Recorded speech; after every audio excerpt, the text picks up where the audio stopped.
Anda kembali menyaksikan Kawanua Info. Pemirsa, akibat makin banyaknya kunjungan turis mancanegara di Sulawesi Utara, pemerintah provinsi mengadakan rapat terbatas untuk memastikan kesiapan RSUD ODSK.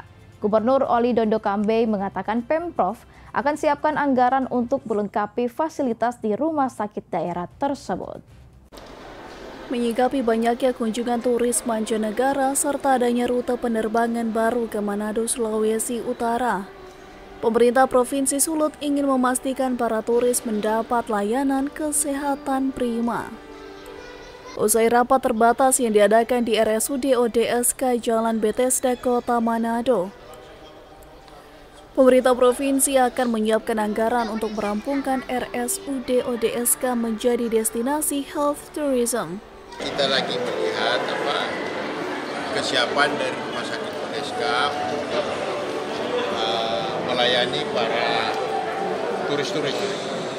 Karena kita sudah tahu kan setiap bulan kita ada kunjungan kapal-kapal pesiar yang bawa orang sekitar 2.600. Mereka juga menanyakan ke saya kesiapan dari pemerintah provinsi untuk pelayanan kesehatan.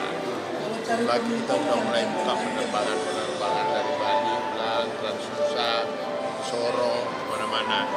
Pertanyaan juga dari tour operator yang ada di luar, pemerintah provinsi, kesiapan untuk melayani kesehatan. Makanya kita rapat langsung ODSK ini dalam mengecek kesiapan rumah sakit ODSK menjadi health tourism.